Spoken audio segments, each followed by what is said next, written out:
അപ്പോൾ ഇന്ന് രാവിലെ എണീച്ചവിടെ എനിക്ക് ഇന്ന് പഴങ്കഞ്ഞി കുടിക്കാമെന്ന്. അപ്പോൾ ഇന്നലത്തെ ചോറ് ബാക്കി ഉണ്ടായിനി. അപ്പോൾ നമ്മളെ നാട്ടിൽ പഴങ്കഞ്ഞി എന്നല്ല കേട്ടോ, അതിനെ കുളുത്ത് എന്നാണ് പറയല്.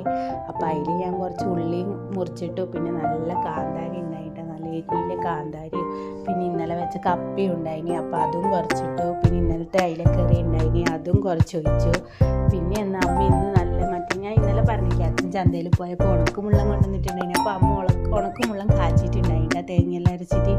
അപ്പോൾ അതിൻ്റെ ഒരു ഉണക്കമുള്ളൻ്റെ പീസും കുറച്ച് കറിയും അതിൽ ഒഴിച്ചു. പിന്നെ നമ്മൾ പച്ചപ്പയർ ഉപ്പേരി വെച്ചിട്ടുണ്ടായിന്, അപ്പോൾ അതും കുറച്ചിട്ട് എല്ലാം കൂടി ഞാൻ കൈ കൊണ്ടൊന്ന് തിരുമ്പി എടുത്തുട്ടാ. നല്ല അടിപൊളി ടേസ്റ്റ് വരും. ആ കാന്താരി പൊട്ടിക്കുമ്പോൾ മണറിൻ്റെ ഒന്നും പറയുന്നില്ല, അത്രക്കും നല്ല മണമാണ് ഈ കാന്താരിൻ്റെ. അപ്പോൾ ഞാൻ എല്ലാം കൂടി കുഴക്കുമ്പോഴേക്കെന്നെ വായിന്ന് വെള്ളം വന്ന കേസ്. എനിക്കിങ്ങനെ ഈ കൊളുത്തു കുടിക്കാൻ ഭയങ്കര ഇഷ്ടമാണ് കേട്ടോ. കാന്താരി ഉണ്ടെങ്കിൽ അടിപൊളിയായിരിക്കും. ഇനി ഒരു ഉണക്കമുള്ള വറുത്തതും കൂടി ഉണ്ടെങ്കിൽ സ്വർഗം എന്ന് പറയാം, അത്രക്കും ടേസ്റ്റാണ് കേട്ടോ. ഇപ്പോൾ പറയുമ്പോൾ തന്നെ എൻ്റെ വായിൽ വെള്ളം വരുന്നുണ്ട്. അപ്പോൾ ഇങ്ങനെ എല്ലാവരും കഴിച്ചിട്ടുണ്ടെങ്കിൽ ഒന്ന് കമൻറ്റ് ചെയ്യണേ. അത് കഴിഞ്ഞ് ഞാൻ കുറച്ച് കുടിച്ചപ്പോഴാന്ന് വിചാരിച്ച അച്ചാറും കൂടി വെച്ചിട്ടുണ്ടെങ്കിൽ നല്ല രസമുണ്ട്. അപ്പോൾ കുറച്ച് മറ്റേ വെളുത്തുള്ളി അച്ചാറുണ്ടായിരുന്നു വാങ്ങിയത്, അപ്പോൾ അതും കൂടി കുറച്ച് ഒഴിച്ചു കേട്ടോ.